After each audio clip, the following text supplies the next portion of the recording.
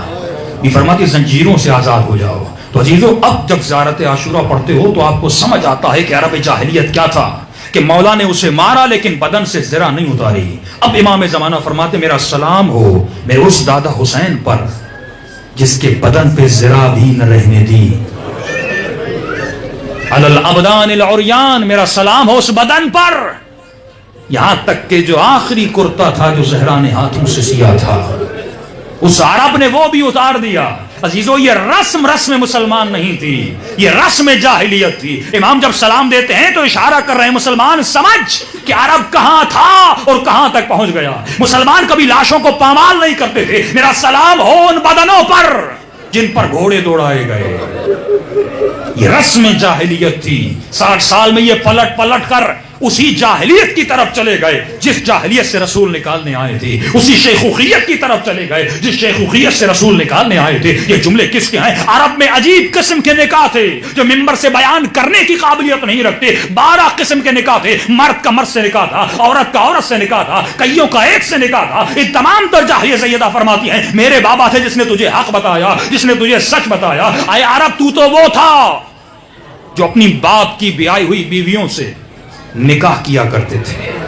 میرے بابا تھے جس نے تجھے حلال و حرام کا بتایا، اس نے تجھے صراط مستقیم کا راستہ دکھایا۔ اب جملہ زیارت عاشورہ سمجھ آتا ہے، میرا سلام ہو اہل بیت وہ ہیں بارحام المطہرہ لم تنجسک الجاہلیہ بانجاسہا۔ اہل بیت فرماتے ہم وہ ہیں کہ ہمیں جاہلیت کی نجاست نے مس تک نہیں کیا۔ ہم ان شکموں سے پیدا ہوئے، ان رحموں سے پیدا ہوئے جس رحم نے کبھی نجاست کو دیکھا نہیں، لیکن تم وہ تھے کہ جو جاہلیت میں پیدا ہوا، تمہارے نکاحوں کا بھی پتہ نہیں تھا کہ صحیح تھے یا غلط تھے۔ یہ کون ہے؟ یہ اہل بیت تھے، یہ بنو ہاشم کا قبیلہ تھا جس نے تجھے حق کی پہچان بتائی، جس نے تجھے باطل کی پہچان بتائی۔ لیکن یہی مسلمان جب اپنی عصبیت کی طرف پلٹ کے چلا گیا، جب اپنی جاہلیت کی طرف پلٹ کے چلا گیا، اور اس کا سب سے بڑا عنصر تھا جو سیدہ فرماتی ہیں اللہ نے تم پر زکوٰۃ کو اس لیے واجب کیا تاکہ تم مادیت کی زنجیروں سے آزاد ہو جائے۔ آج اہل بیت کے چاہنے والے اگر واقعاً سیدہ کے اس خطبے پہ عمل کرنا چاہتے ہیں، خود کو ان زنجیروں سے آزاد کریں۔ مال بنانا گناہ نہیں ہے، بزنس کرنا گناہ نہیں ہے۔ فرماتے ہیں شیعہ کو نہ گڈ ہونا چاہیے نہ بیٹر ہونا چاہیے، بلکہ امام فرماتے ہیں شیعہ بیسٹ ہوتا ہے۔ مولوی بنے تو بیسٹ، بزنس مین بنے تو بیسٹ، اسٹوڈنٹ ہے تو اپنی پڑھائی میں بیسٹ ہو، لیکن فرماتے ہیں کبھی بھی اس کی زنجیروں میں خود کو مت جکڑنا۔ اللہ نے جو واجب کیا وہ اس لیے کیا، اس امت نے واجب کا انکار کیا اور حرام کے پیچھے چلے گئے۔ جب سیدہ یہ جملے کہہ رہی تھی تو پورا دربار رو رہا تھا، فرمایا آئے ابن ابی قحافہ، تو اپنے باپ کا وارث بن سکتا ہے، میں اپنے باپ کی وارث کیوں نہیں بن سکتی؟ یہ بتا کیا تمہارا دین اور ہے یا میرا دین اور ہے؟ یا یہ بتا قرآن کی کوئی نئی آیت آئی ہے جو تو نے سنی لیکن میرے بابا نے نہیں سنی؟ دو ہی صورتوں میں اپنے بابا کی وارث نہیں بن سکتی. ایک صورت یہ ہے کہ نئی آیت آئی ہے جس نے پچھلے حکم کو ضائع کر دیا، ایسی کوئی آیت بھی نہیں آئی. دوسری صورت یہ ہے تو میرے باپ کو مسلمان سمجھتا ہے لیکن سیدہ کو مسلمان نہیں سمجھتا. کیا میرا دین میرے بابا کے دین سے الگ ہے؟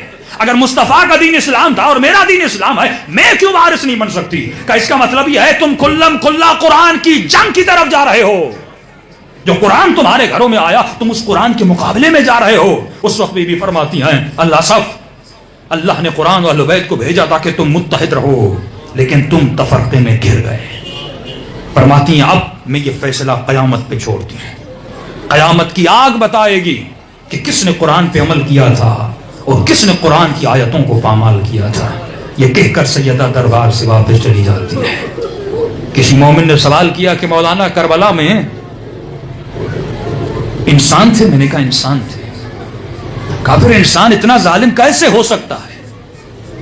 کہ جب مختار نے پوچھا اس شخص سے کہ بتا تو نے کربلا میں کون سا ظلم کیا تھا، یہ سیدہ کی اس جملے کی تفسیر میں جا رہا ہوں کہ خود کو مادیت کی زنجیروں سے آزاد کرو. جب دین کسی چیز کو واجب کرتا ہے تو آپ کو زنجیر سے چھٹکارا دینا چاہتا ہے. کروڑ پتی بننا ہے بنو، لیکن جب واجب دینی آ جائے تو اس پیسے میں اپنی زنجیر کو مت جوڑنا. اس طرح اپنا سب کچھ لٹانا خدا پر، جس طرح حسین نے کربلا میں لٹا دیا، جس طرح اہل بیت نے لٹا دیا. یہ وہ درس تھا جو اہل بیت ہمیں سکھانا چاہتے تھے. تو مختار نے کہا بتا تو نے کون سا ظلم کیا تھا؟ اس نے کہا کہ مختار جب میں حسین کے جنازے پر پہنچا تو سب کچھ لٹ چکا تھا، اور پھر بھی لوگ آ رہے تھے، ہجوم کر رہے تھے کہ شاید ان کو کچھ مل جائے. تو مختار میں نے حسین کے ہاتھ میں ایک انگوٹھی دیکھی، میں نے اتارنا چاہیے لیکن جلدی بہت تھی. میں نے کہا ٹائم کو ضائع نہ کروں، میں نے اپنے حسین کی انگلی کو کاٹ دیا.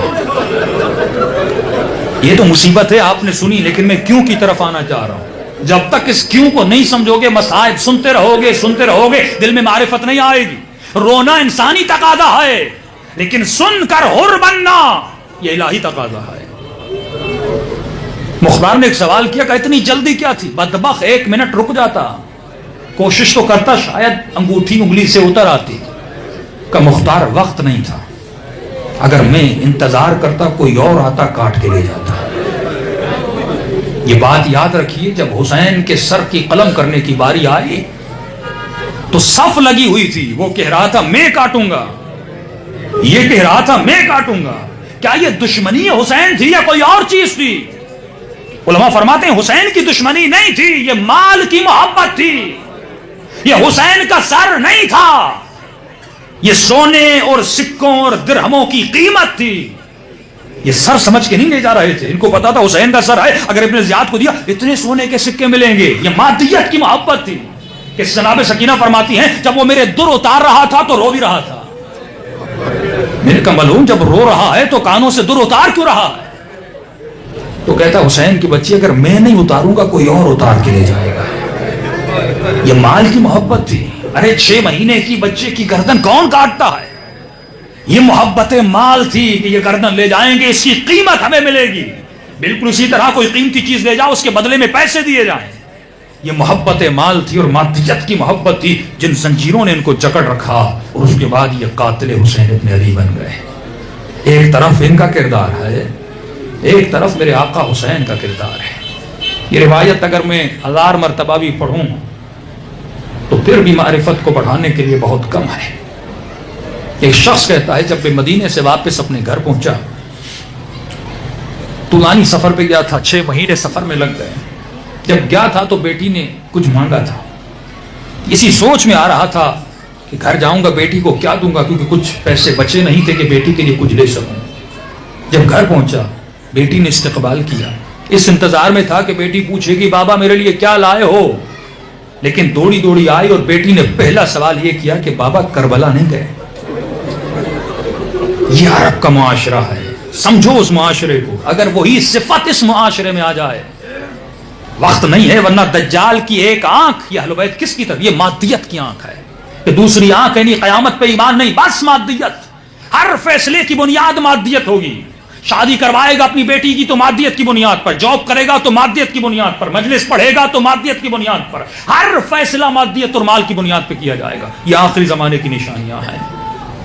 اس بیٹی نے کہا کہ بابا کربلا نہیں گئے. اس نے کہا کہ بیٹی کربلا میں ایسا کیا ہے؟ کہا کوفے میں اعلان ہوا ایک باغی ہے جو وقت کے حاکم کے ساتھ لڑنے آیا ہے، جو اس سے لڑنے جائے گا اسے انعام دیا جائے گا. کہ بابا جلدی جاؤ اور اپنی بیٹی کے لیے انعام لے کر آؤ. کہتا میں فوراً گھوڑے پہ سوار اور کربلا پہنچا.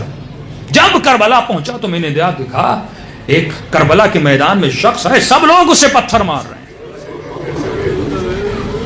اس نے سنا تھا باغی ہے. کہ جب میں نے غور سے دیکھا تو مجھے یہ چہرہ باغیوں کا نہیں لگا. عاشور کے دن ایک عمل مستحب ہے کہ اے مومن دوسرے مومن کو سلام نہ کیا کرو. کیا کہا کرو؟ اعظم اللہ اجورنا و اجورکم بمثاب الحسین. ایک دوسرے کو تسلیت دیا کرو. اس کی وجہ یہ ہے کہ جب میں اس شخص کے قریب گیا اور میں نے سلام کیا جس کو لوگ پتھر مار رہے تھے، اس وقت امام حسین نے سر کو بلند کیا اور غور سے دیکھا. کہا تو کون ہے جس نے حسین کو آج سلام کیا ہے؟ یہ علی کی مظلومیت تھی نا. جب سیدہ کے پاس آتے فرماتی علی میں نے سنا لوگ تجھے سلام نہیں کرتے. امام فرماتے سیدہ آپ سلام کی بات کرتے ہیں، میں کرتا ہوں مجھے جواب بھی نہیں دیتے. یہ عرب کا معاشرہ جو جاہلیت میں جکڑ چکا تھا، جو مادیت اور مادیت پرست بن چکا تھا. امام نے فرمایا تو کون ہے جو آج مجھے سلام کر رہا ہے؟ اس نے کہا کیوں مسلمان کو سلام نہیں کرتا؟ کہ آج کسی نے حسین کو مسلمان سمجھا ہی نہیں. کوئی مسلمان کے ساتھ ایسا نہیں کرتا. کہ آپ ہیں کون جس کے چہرے سے اتنی نورانیت نکل رہی ہے؟ کہا کس کا کلمہ پڑھتے ہو؟ کہ محمد کا. کہا اسی کا نواسا ہوں. کہ اتنا سننا تھا یہ مولا کے قدموں پہ گر گیا، مولا معافی چاہتا ہوں. امام نے کہا تو اس لشکر میں کیا کر رہا ہے جب تو میرا چاہنے والا ہے؟ کہ مولا بڑے سفر سے آیا تھا. بیٹی نے کہا کوئی باغی ہے، میں بھی انعام لینے کے پیچھے آ گیا. اب تو آپ کا ساتھ نہیں چھوڑوں گا، آپ کی مدد کروں گا. چند لمحے امام نے انتظار کیا اور اس کے بعد فرمایا جتنا جلدی ہو سکے دور ہو جا کر بلا سے. کہ مولا کیوں؟ میں آپ کی مدد کرنا چاہتا ہوں. کہ تمہارا نام شہداء میں نہیں ہے، تمہاری ڈیوٹی اور ہے. جا کوفے جا کر انتظار کر، میری بہنوں کو چادر کی ضرورت پڑے. پھر امام نے کہا جلدی دور ہو جا. فوراً کہتا مولا اتنی جلدی کیا ہے، تھوڑا دیدار تو کرنے دیجئے. کہتا نہیں، اگر میں نے حل من ناصرین کی آواز دی اور تو حدود کربلا میں رہا پھر مدد کرنا واجب ہو جائے گا. جلدی نکل جا. کہتا میں جلدی واپس لوٹا، ابھی تھوڑا دور ہی ہوا تھا، پیچھے سے آواز آئی ذرا میرے قریب تو آ. واللہ یہ شفقت حسین اور اہل بیت کی شفقت کے لیے جملہ کافی ہے. اگر انسان سن کے اہل بیت کی محبت و معرفت میں، اس محبت میں انسان ڈوب سکتا ہے. امام نے کہا ذرا میرے قریب آ. جب قریب آیا امام نے کہا تیری ایک 4 سالہ بیٹی ہے. کہاں مولا؟ کہ جب تو سفر پہ گیا تھا تو بیٹی نے کچھ مانگا تھا، آج جب تو گھر گیا تو خالی ہاتھ کیا؟ پھر اس نے تجھے کربلا بھیجا کوئی انعام لینے کے لیے، پھر تو خالی ہاتھ جا رہا ہے. ذرا میرے قریب آ. حسین نے اپنے ہاتھ سے ایک انگوٹھی اتاری. ایک انگوٹھی تو حسین کی انگلی کاٹ کے لے گیا تھا، دوسری انگوٹھی اتاری اس کے ہاتھ میں رکھی. کہا جب تو سفر پہ گیا تھا بیٹی کی تمنا تھی اس کے لیے کوئی انگوٹھی لاتا، یہ انگوٹھی جا کر اپنی بیٹی کو دینا اور کہنا میرا حسین باغی نہیں تھا. یہ وہ محبت ہے جو حسین تیرے بچوں سے کرتے ہیں. میں قربان جاؤں اپنے آقا پر جو غیروں کی 4 سالہ بیٹیوں سے اتنی محبت کرے تو اس کی سکینہ کو تماچے لگے ہوں گے تو حسین پہ کیا گزرے. کسی ظاہر نے کہا کہ مولا کئی عرصہ گزر گیا میں آپ کی زیارت کو نہ آ سکا. امام نے کہا کیوں نہیں آ سکتا؟ کہ مولا جسم میں طاقت نہیں، بیمار ہوں، مالی طاقت نہیں، پیسے نہیں آ سکتا. اور اس نے پیار سے کہا کہ مولا آپ کریم ہیں. امام نے کہا کہ مولا کریم کون ہوتا ہے؟ کہا جو کسی کو کسی چیز سے محروم نہیں کرتا. کہا میری بیماری نے آپ کی زیارت سے روک کے رکھا، اس مال کے نہ ہونے نے آپ کی زیارت سے روک کے رکھا. امام فرماتے گھبراتا کیوں ہے؟ تجھے میری زیارت کا ثواب لینا ہے؟ کہا ہاں مولا. کہا خلوص سے دل سے اپنا چہرہ میری کربلا کی طرف کر. اور اپنے گھر میں بیٹھ کر مجھ حسین کو ایک سلام کر کہ مولا ثواب مل جائے گا اور مرنے کے بعد لکھا جائے گا اس نے حسین کی زیارت کی. کا ایک نشانی ہے اگر وہ آ جائے تو سمجھنا حسین کی زیارت کا ثواب مل گیا. اکثر مومنین کہتے ہیں مولانا ہم کربلا گئے وہاں بھی کیسے پتا چلے کہ حسین نے ہمارے آنے کو قبول کیا؟ یہ نشانی ہے. اگر یہ نشانی کسی کے وجود میں ہو تو سمجھ جائے کہ حسین نے اس کے سلام کا جواب بھی دے دیا. کہ مولا کون سی کا جب سلام کرو اور کرنے کے بعد اگر دل ٹوٹ جائے اور ٹوٹنے کے بعد نہ چاہتے ہوئے آنکھوں سے آنسو آ جائیں تو کہ مومن یقین کرنا یہ تیرے آنسو نہیں ہے، یہ حسین کا سلام ہے جو آنسوؤں کی صورت میں آ رہا ہے. ان کے ایک عالم نے امام زمانہ کو خواب میں دیکھا کہ مولا آپ کریم ہیں کہ ہم کریم ہیں. کہ مولا یہ کیسے کریم ہوئے کہ ہم ہر معصوم کی زیارت کرنے کا ثواب حاصل کر رہے ہیں لیکن ایک قبر ایسی ہے جس کی زیارت سے پورے شیعہ محروم ہیں. مولا مر جائیں گے لیکن ہمیں اعمال میں قبر زہرا کی زیارت کا ثواب نہیں ہوگا. امام نے کہا قبر کو چھپایا مصلحت تھی لیکن اے میرے شیعہ ہم کریم ہیں تجھے ثواب سے کم محروم کیا. تو قبر زہرا کا ثواب دنیا میں لے سکتا ہے. کہ مولا کہا کہ جسے فاطمہ کی قبر کا زیارت کا ثواب لینا ہے وہ ام معصومہ کی زیارت کر. ہم کریم ہیں کبھی تجھے ثواب سے محروم نہیں کرتے. بہت وقت کم رہ گیا ہے، دلوں کو کربلا لے جائیں، چند سلام کریں اپنے آقا حسین کو، کیونکہ محرم میں سکینہ کی یتیمی کے دن ہوتے ہیں.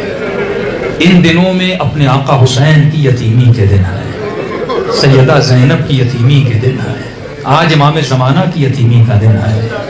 وہ میرے مولا جو فرماتے ہیں اے شیعو تو پانی روتا ہے تیرا مولا خون روتا ہے. کہا تو سن کے روتا ہے تیرا امام دیکھ دیکھ کے روتا ہے.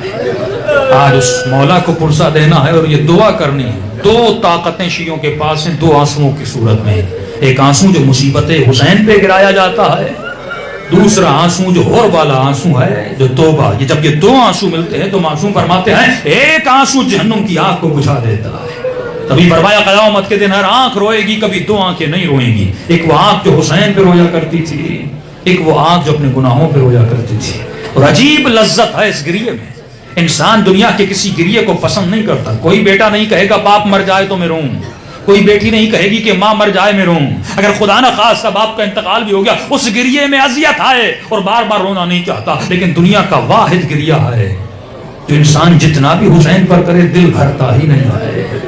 اس گریے میں سکون ہے. یہ دنیا کی سب سے بڑی میڈیٹیشن ہے. تو دلوں کو کربلا لے جائیں اور چند لمحوں کے لیے جسم تو یہاں ہے پر آپ کی روح کربلا جانی چاہیے اور سلام کریں اور پرسہ دیں اپنے آقا امام زمانہ کو. سب مل کے سلام کریں اپنے آقا کو. السلام علی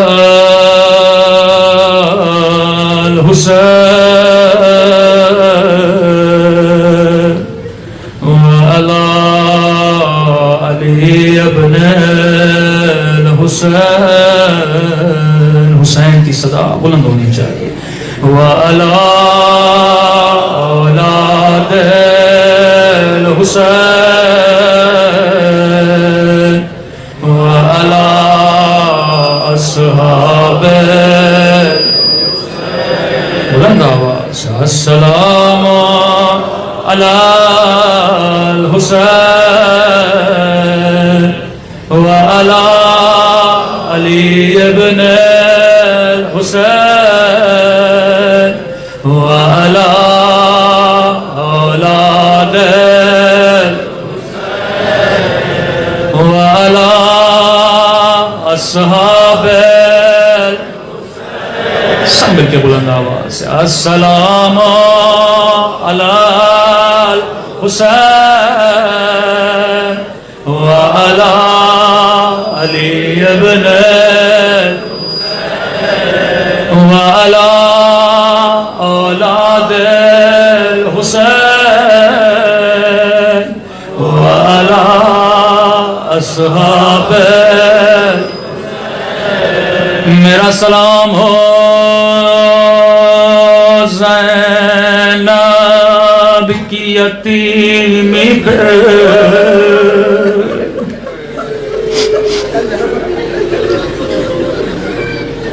میرا سلام ہو مدینے کی گلی میں جلتے ہوئے دروازے پہ میرا سلام ہو ٹوٹے ہوئے پہلو پہ۔ امام رضا فرماتے ہیں عائشیو چھوٹی چھوٹی باتوں کے لیے ہمیں ہماری دادی کا واسطہ نہ دیا کرو۔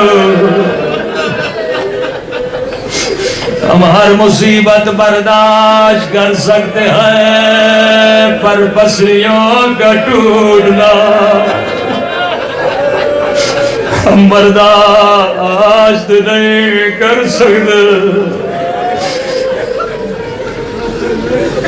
امام حسن کا صحابی کہتے مولا حسن جب بھی مسجد جاتے تھے مسجد کی طرف دو راستے جاتے تھے، ایک راستہ بڑا قریب تھا ایک راستہ دور تھا، لیکن حسن جب بھی جاتے تو دور والے راستے سے جاتے تھے۔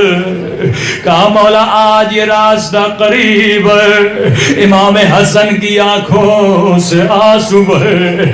فرمایا اس راستے میں اس ملعون کا گھر ہے جس نے اماں کی پہلو پہ دروازہ گرایا تھا۔ مولا حسن میں آپ کی مظلومیت پہ قربان، آپ اس کا چہرہ بھی دیکھنا نہیں چاہتے، لیکن میں قربان زین العابدین پہ جس نے اپنی آنکھوں سے اس ظالم کو تماچے مارتے ہوئے دیکھا۔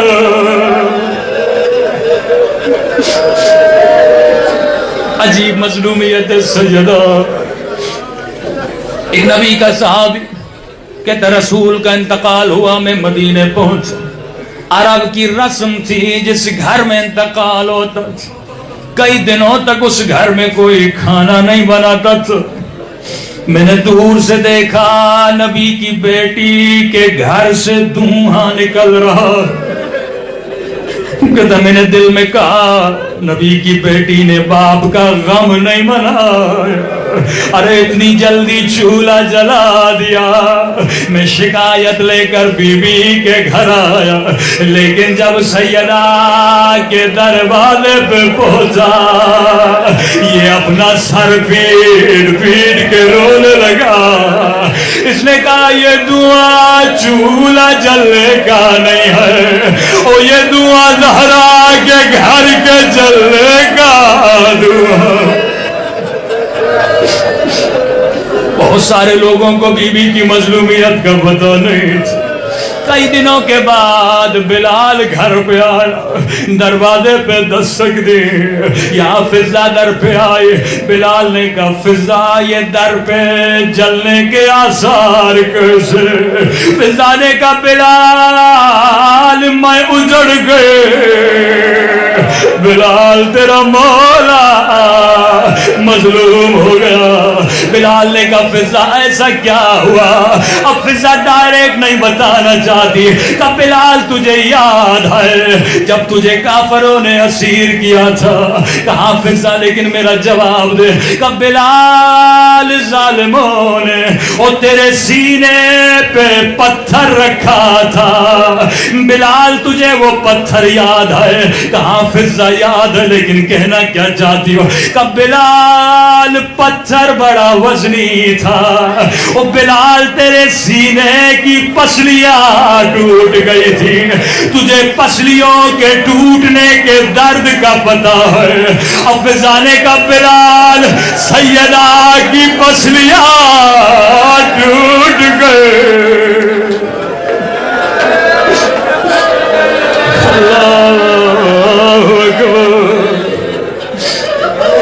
تاریخ میں دو بیویاں ایسی جن کی شہادت بڑی ملتی ہے، ایک کا نام فاطمہ ہے، دوسری بیوی کا نام سکینہ ہے۔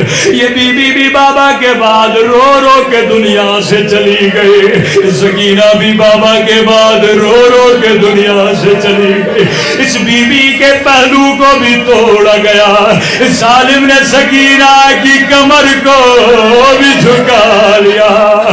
جب بی بی کا غسل پہلے علی دے رہے تھے، اسماء فرماتی علی کی چیخیں بلند ہوئی، میں نے کہا مولا بلند بلند آواز سے کیوں رو رہے ہیں؟ فرمایا اسماء میں نے وہ کالے نشان دیکھ لیے اور جو زہرا مجھ سے چھپا رہی تھی، جب کربلا کے علی نے وہ زندان شام میں غسالہ نے کہا مولا وہ پہلو پہ کالے نشان کیسے؟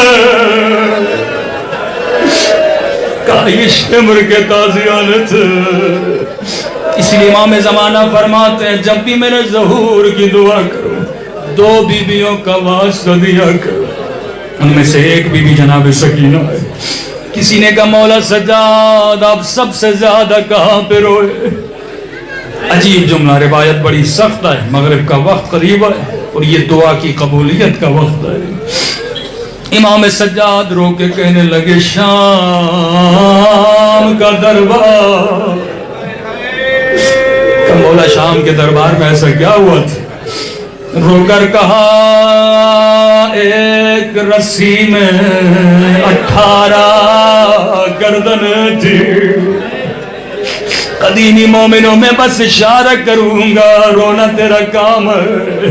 عزیزو جب 18 لوگوں، کسی کا قد بڑا کسی کا قد چھوٹا، تبھی امام سجاد فرماتے ہیں جب میں اپنی کمر کو سیدھا کرتا تھا یہاں باقر کی آواز آتی تھی بابا گلا گھٹ رہا ہے۔ ساری بیویاں دربار میں کھڑی تھی، اتنے میں یزید دربار میں آیا، اپنے تخت پہ بیٹھا۔ کلہ جانے شمر نے یزید کے کانوں میں کیا کہا؟ شاید کہا یزید ایک بچی ہے جو پورے سفر میں بابا بابا کر کے رو رہی ہے، اگر اجازت ہو اسے بابا کا سر دیا جائے۔ ملعون نے فوراً پوچھا وہ بچی کون ہے؟ شمر نے اشارہ کیا ایک 4 سالہ بچی کی طرف۔ یزید نے سوال کیا بچی تیرا نام کیا ہے؟ بس آخری جملہ زحمت تمام۔ امام سجاد فرماتے ہیں یا سکینہ کے ہونٹ ہلے پر آواز نہیں نکلی۔ یا ملعون نے دوبارہ کہا بچی تیرا نام کیا ہے؟ کہا ہونٹ ہلے پر آواز نہیں نکلی۔ تیسری مرتبہ کہا غصے میں تجھ سے پوچھ رہا ہوں بتا تیرا نام کیا ہے؟ یہاں امام سجاد کی آواز آئی ملعون بچی بتائے تو کیسے بتائے؟ ارے بتا تو رہی ہے لیکن گردن کی رسی بڑی تنگ ہے۔